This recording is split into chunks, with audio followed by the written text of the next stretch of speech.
So this is a Ravenloft education class. The point of this class is people were interested in reading books. And so far, there's a lot of kinetic learners. So from that, we're going to start doing classes once a month. The class this month is obviously going to be the 12 major Norse gods and goddesses you should know about. And these are the major gods and goddesses you hear about in plots, you read in books. And the reason for you start with the gods first is because in order to understand the sagas, in order to understand the family relations, the conflicts, and the camaraderie, you have to understand the gods, where they came from, who they are, why they came to the conclusions they did and they have. And once you understand the gods and we go to read the books, they make a lot more sense. There's a lot of things that happens in the sagas where you're just kind of like, wow, that doesn't make sense. Well, if you knew the gods and their intentions, it makes a lot of sense. The first sheet that you have here is a list of different gods and goddesses, both major and minor goddesses, and on it gives their name. Some of them have their Old Norse name. It gives the meaning of the name if there is one. It also has the tested consorts and sexual partners. The reason it's stated that way because in the Norse, some of them have multiple partners. So this is their wives or their lovers and such sort. The other one is their attested children. Those are the children that they've had, because that plays a part in a lot of the sagas, knowing who belongs to who came from who. And the assertions are, those are the different, where you can find the information on this information in the different books. You'll see there are some gods and goddesses that you probably never heard of. As you can see through the sheets, the Norse has a lot of gods and goddesses. But you only hear about a couple of the bigger major ones. Eventually we'll go over all of them. But here's you got a sheet so you can, if you want to learn and look through stuff, that gives you a nice hand knowledge. We're going to kind of read through the paragraph. This is what we're going to be going over, the 12 gods and goddesses. I'll read it. I'll give some more information, and then we'll do a question and answer after each part. From the start, we're actually going to be talking about kind of the creation story and the first god that all the other gods and mankind descends from. A lot of people don't think of this god of Ymir as being the god, but he is, because that's where all of our gods and goddesses came from. So of some of the renowned mythologies from history, the Norse gods and gods legends probably have one of the vaguest origins, with their primary lore borrowed from patchwork of oral traditions and local tales that were conceived in both pre-Christian ancient Germania and early medieval Scandinavia. Fortunately enough, as we've discussed, that many, as we'll discuss, you'll see the different origins and how they come. They talk about being vaguest of origins. A lot of our information is lost. It's not as bad as like Druidism and stuff where tons and tons of scripts were burned. We have a lot of sagas. But during this time, sagas were passed, the culture of the Norse, both Germanic, Scandinavia, Icelandic, were big on passing information by word of mouth. They weren't really big on writing stuff down and etching it in stone. They passed on through oral traditions. It wasn't really until Snorri and the monks got involved that we started writing these sagas down and started putting them on paper. So there is still a lot of debate on some stuff because the scholars obviously translation and through time, what they thought it meant versus what it might not have meant. Some things do differ. One of the best examples of these medieval influences on Norse mythology relates to the narrative of the Aesir and the Vanir War, whereby two different pantheons representing the Aesir and the Vanir tribes of the Norse gods are merged into a single little story. So at the start, we'll get more into it, but essentially in the beginning, after there was two sets of gods, you had the Aesir, and then you had the Aesir. The Aesir were more magical than the Vizier, but there was a war between them. There was a war, and the Vizier actually pretty much lost, but there had to become a peace treaty, and gods had to be given as hostages. So you'll find in our current pantheon that with the Aesir, you have some Aesir gods still in there. They were the ones that were given over as a hostage, as a peacekeeping. How you want to take it, you can, but the Aesir, essentially, when you read the sagas, killed off their hostages. The Aesir did. You know, that puts into context their thought process. So first we're going to start is with Ymir. And again, the reason I bring him up is because you'll see through the readings and talking, he's kind of he is a god, he's also a Jotun, the one that kind of started it and where everyone comes from. Because everyone's always, whose father's who and where did they come from? This is kind of the beginning. Another section will go over the Gunna Gap and the creation story, and that brings into more how he came about. Like with most mythologies, including Mesopotamian and Egyptian, the Norse pantheon had its primal evil entity in the form of Ymir, the ancestor of Jotnir. Now, as opposed to the strict categorization as one of the Norse gods, Ymir was perceived more as the first being, who was created in the ice of Niflheim and combined with the heat of Misselheim. I mispronounce words, I'm not the best. Misselheim, long before the existence of the earth. After his own genesis, Ymir, with his hermaphroditic body, was responsible for birthing male and female, and other mythical beings who in return would go to bear future generations. On that, they talk about Niflheim, that's the Gunna Gap, the heat and ice that came together to create everything. They do refer to him as hermaphroditic, simply because he's one person that spawned a bunch of things. So naturally, you'd probably have to be of both. And mirroring other primeval deities of ancient mythologies, the narrative of Ymir took a turn, with the entity being given a tragic ending due to his apparent evil intentions. To that end, Buri, often acknowledged as the first of the Norse gods, had a son named Bur, who finally married one of Ymir's descendants, Bastila, and upon their union produced 3 sons, Vi, Vili, and Odin. But the angry Ymir confronted these ascending young Norse gods, which eventually led to his own death at the hands of the 3 brothers. They essentially did kill their dad. There's a whole story on that. We'll go into another time as well. Essentially, Ymir kind of wanted to control everything. The 3 brothers did it. What do you usually do when someone goes against you? You kill them, take the throne. The 3 Norse gods, including Odin, then proceeded to create the entire earth from Ymir's fallen body, with his blood accounting for the seas and the oceans, while his bones made up the rocks and mountains. Furthermore, his hair was used for the trees, his skull was transformed into the sky and the heavens, and his brains were made into clouds, and finally his eyebrows were fashioned into Midgard, the middle realm of mankind. So that's pretty much just a quick nutshell of Ymir. He has a good part when you get into the creation story. There's more on it, more about him. You bring in the dwarves. There's dwarves that came from everything. But he's essentially what would be considered the first god. But he is even classified as a Jotun or Jotnir, which is a giant, is what that actually translates to. Does anyone have any questions on Ymir? Or want to know anything more? Did you raise your hand, Betsy?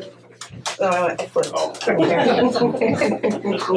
So after that, we're going to move into Odin. Odin is another god you'll hear a lot about. He's probably the most talked about, seen, dealt with god. My personal opinion, he's probably the most misinterpreted god for who he is and what he does, but that's personal assertion. So Odin, possibly the most revered yet thematic of all Norse gods, was regarded as the king of the Zir, the Azir tribe of gods. Historically, Odin had always been prominent in the pantheon of Germanic mythology and is evident from Tacitus' late 1st century AD work, Germania. And given his mythological eminence over the cultural framework of the Germanic people, Odin was associated with various aspects, ranging from wisdom, healing, royalty, to death, sorcery, and even frenzy. They put frenzy in there. That's what a lot of people don't realize. Odin, as much as people like to think of as Loki as a trickster, Odin kind of has his own trickster side. I forget which saga it is. There's one, I know the one saga, I think it's Sigurd, where he talks about he plays both sides of battle against each other just to see who's winning, just to, make the battle more exciting. He does stuff like that. He's not necessarily always straightforward.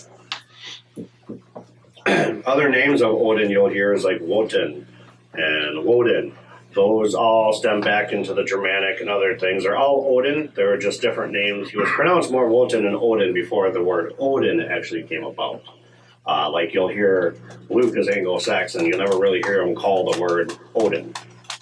I believe he used the Wotan, right? Which is the same god, just a different way of pronouncing it.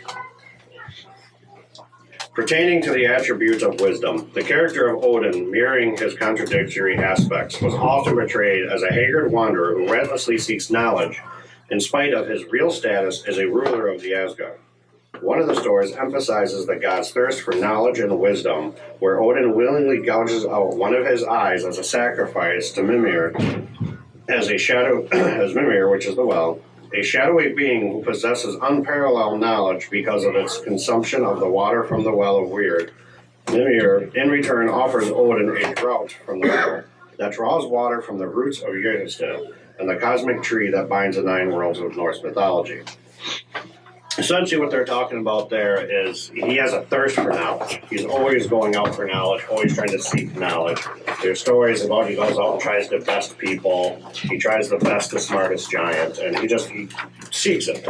So he went there and he wanted to seek runes and language. So he essentially sacrificed his right eye in order to gain it. There's a whole story on that. We'll go into more later. But essentially they're like, hey, that's at a sacrifice. How bad do you want this knowledge? And that was how bad he wanted it. He gave his eye. And thus is the story of how the runes came about and how the Norse got their runes and their writing and their language came from that. And that's why you hear the term a lot. He gave us the runes. Well, he gave us the knowledge of the runes by sacrificing his eyes to first get the knowledge to share with us. On the other hand, the one-eyed Odin also has a sinister side, given the entity's productivity of provocation that leads to the conflict of wars. Essentially, when perceived as a war god, Odin was seen as an epitome of battle frenzy and chaos, aspects that were favored by the warlords and berserkers. In any case, in our modern-day context, the name Odin is related to Wednesday, since the word is derived from Woden's Day, with the Odin being referred to as Woden in Old English and Wotan in Old High German. Is there any questions on Odin? The one thing I will add is I did have a conversation with somebody because they wanted to know about the Volknot. Because they're like, is the Volknot a symbol of Odin? Yes and no. Odin himself would never use the symbol, nor does he really recognize it as a symbol, but the people that worshipped him did. A lot of the story behind the Volknot is the 3 triangles represent life, birth, and death. It was a symbol literally a lot of the times associated with warriors because of that. It'd be associated with fertility because of it.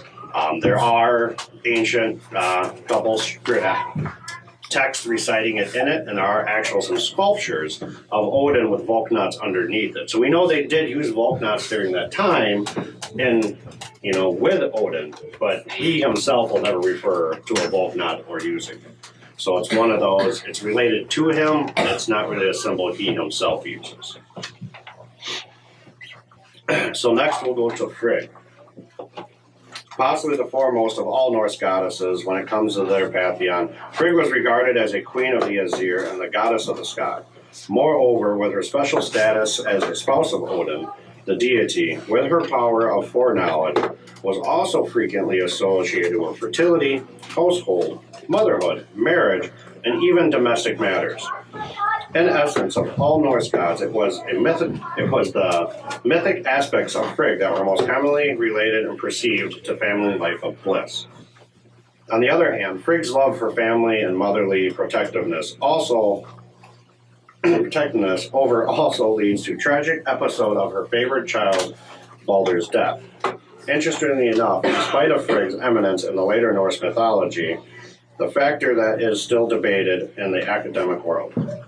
Pertaining to the latter, the goddess Freya, according to one of the origin hypotheses, Frigg was possibly identified with the goddess Freya during the Proto-Germanic period, but as scholar Stefan Grundy mentioned in his book, The Concept of the Goddess. A lot of it, you will hear that of context of Frigg and Freya. Some believe that Frigg, because it'll go later into that, but Freyr and Freya were kind of around before Frigga was. So some believe that Frey became Frigga or an aspect of it. That's one debate of it. When you get into linguistics, there's some records on it, there's some not some records on it. Frigga did exist during the Germanic time and up into Scandinavia. That's a whole other entity on it. So they're not the same. My belief is no. When you get into the Germanic and you get up to Scandinavian, there are some gods of like the twins that were not Freyr and Freya, a different set of twins in the early Germanic that some people believe ended up evolving into Freyr and Freya. The same thing with Freya and Frigg is Freya is kind of like a wild child. Frigg is the motherly, where some people think that she was kind of maybe advanced and grew. They changed her into being the motherly. Some believe that there always was a mother, and then there was the wild child. It's one of those, whether or not you believe in the evolution of it or not. Some gods did evolve as they went from Germanic up into Scandinavia, up into Icelandic. A lot of it they changed due to geography, the people, and the time. There are times Thor was held higher than Odin, and Thor was pretty much the Allfather. There are times when you got into the 14th century and agriculture became big, Freyr got brought up. So you have to keep that in mind that it's the people at the time kind of worshipped and held the gods highest for what they were dealing with and dealing around.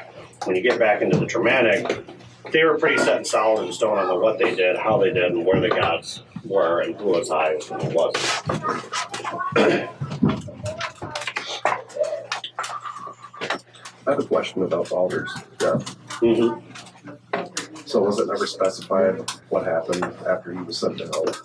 Yes, there is a whole saga on that, talking how Thor himself, 2 sagas, Luke says, that when one of them is Thor going all the way to hell, trying to figure out, is there something he can do to bring him back? There was actually a lot. There's a little excerpt in here. A lot of the gods actually got involved and tried to bring Baldur back, but in the story, essentially, one of them, Loki kind of tricked him.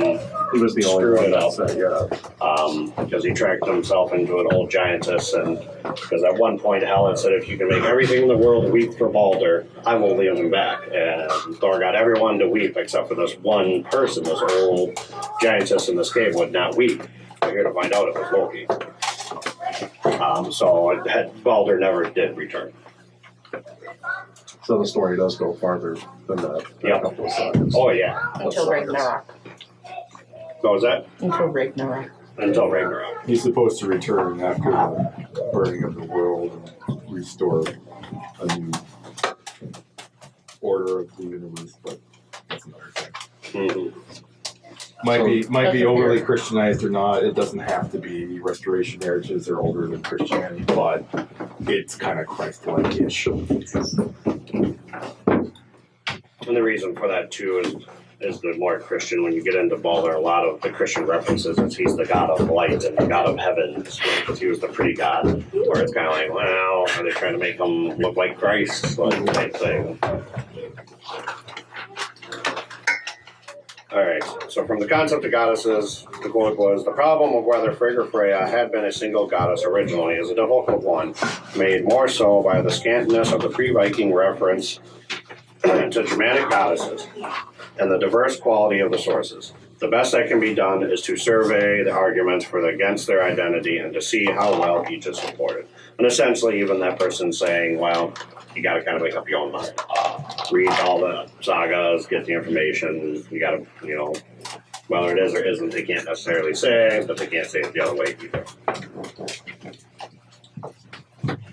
Is there any other questions on Frigg?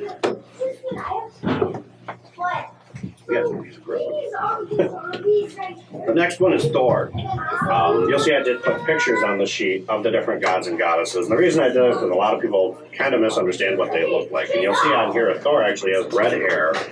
It's a little bit more masculine, doesn't look like the Marvel comic book Thor with blonde hair, Not pretty Christmas flowing hair. That is the Hollywood Marvel version of Thor. That's not actually what Thor looked like. That's just to make the girls all happy to go run and watch Thor at the movies, kind of like they did with Aquaman.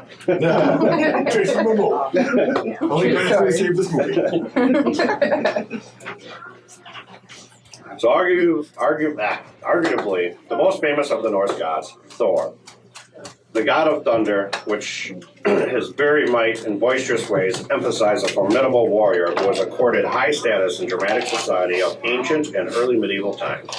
Regarded as the son of Odin, his wife, that's a hard one to say, I forget that, is it Fiona? Was it F-J-O-R-N? Yeah. Fjorn. So Fjorn not to be confused with Frigg. By meaning of that is where I talk about they have multiple partners.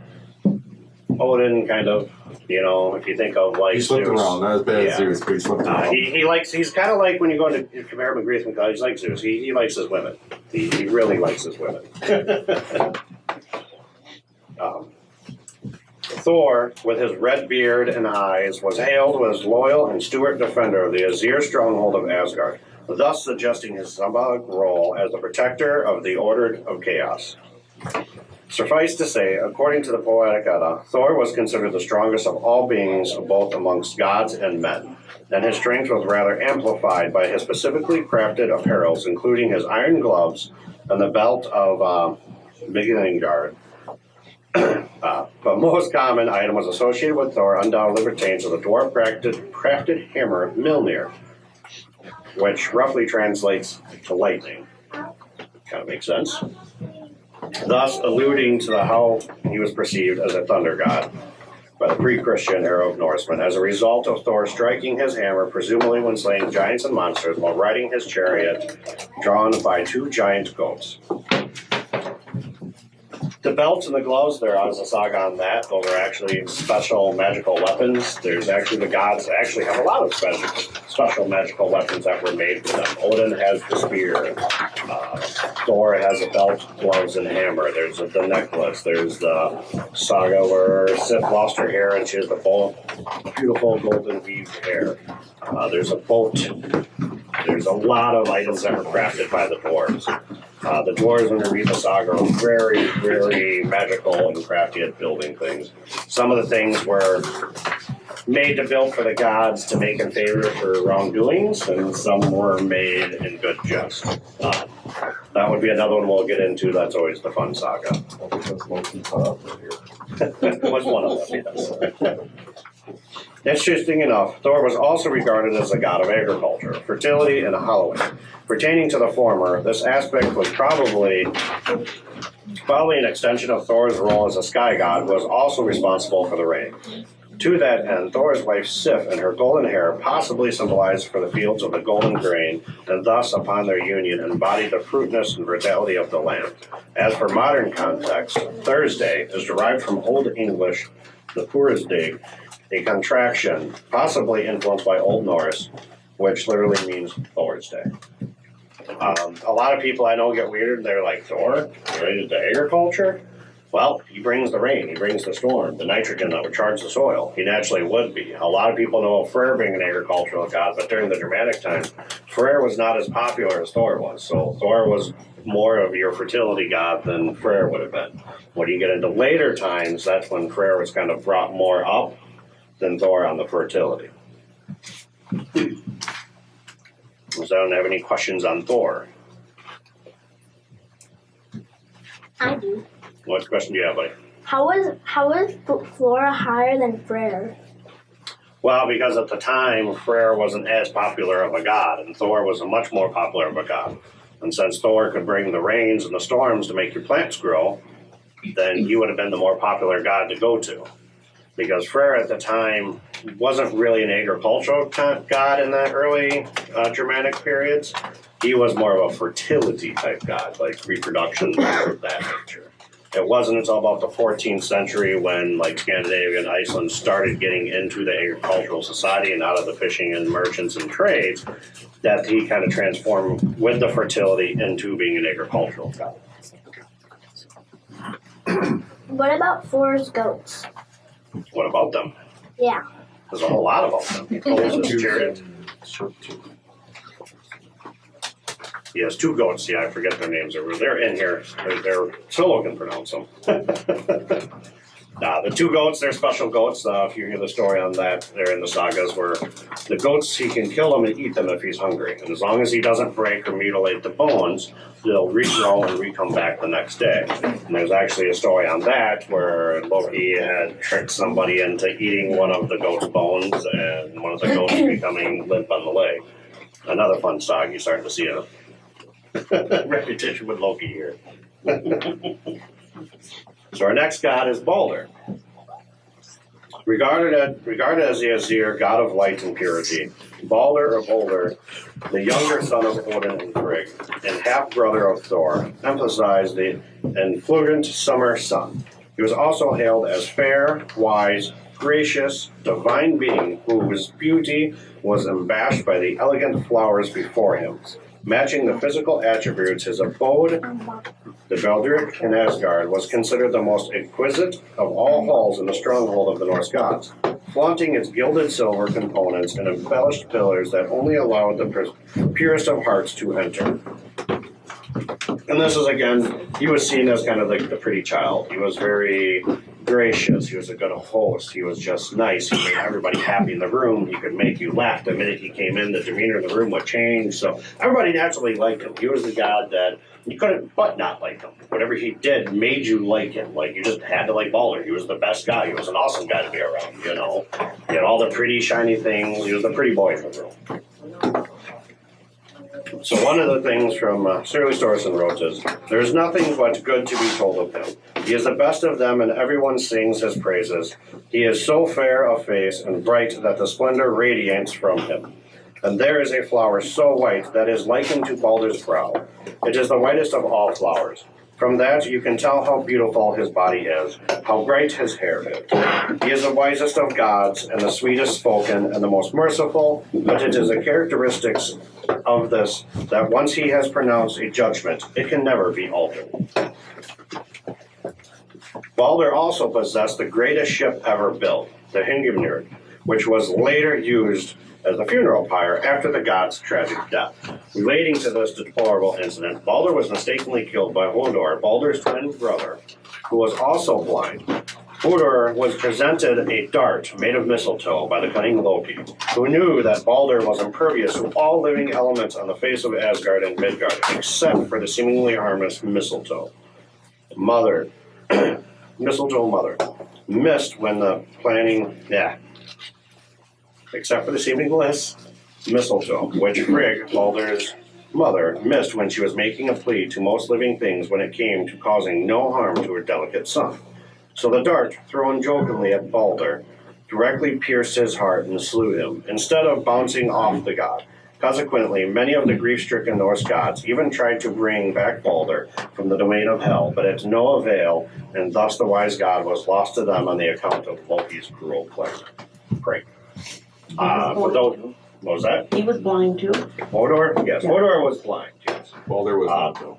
Balder was. No, Balder, he could see, there was nothing wrong with him. Hodor, he was somewhat of an archer, but he was blind, and that's why Loki tricked him, because Hodor didn't, he was like, oh, just be funny and shoot this arrow. Wouldn't that be funny? And Hodor didn't know there was mistletoe tied to the end of the arrow, and it was like, okay, and convinced him to do it, thus causing Hodor to kill his own brother unknowingly. There is a whole saga on that where all the gods hunted him down because he pissed off a lot of people that day. Look, hunted down Loki. Yep. Yes, all Thor especially. As Thor much as he's pretty much done, why wanted does he to still stone. exist? What was that? Why does he still exist then? Well, he gets bound to a rock with his son's own intestines and with a snake over his head that's dripping acid on his face. So he after gets his that. just So he now. gets Yeah, tired that of was it. kind of And a his last wife straw on was that the one. one That was who when likes they the were just like, poison. and that's where you'll hear some equates that is where earthquakes come from. When Helga, his wife, Phoebe. removes the bowl from because she holds a bowl above him from the dripping venom, and when she moves the bowl to get a new bowl, Is there the a venom program about drops that? and burns his face. Thus, he's chained and screaming, and that's what earthquakes come from. That's whether it's true or not. That's one version I've heard from that, but It's Norse. I thought I'd seen a movie about that. a lot of people mimic it. Yeah. I mean, they don't necessarily get it right, but Yeah, I'm people sure, try to yeah. I use think it. there was a blurb in the Vikings Yeah, something like Where do that. you Yeah, go? show. You explained Where do you- it to me. Where do you go when you die in God? Like, Well, it depends how you die. wait, like, where do you go then? It's usually Helheim though. Yes. You go to one of the halls, the majority of the people go to Helheim. Helheim isn't, it's just normal everyday living, kind of like you are here right now. Okay, I'm done with my baby.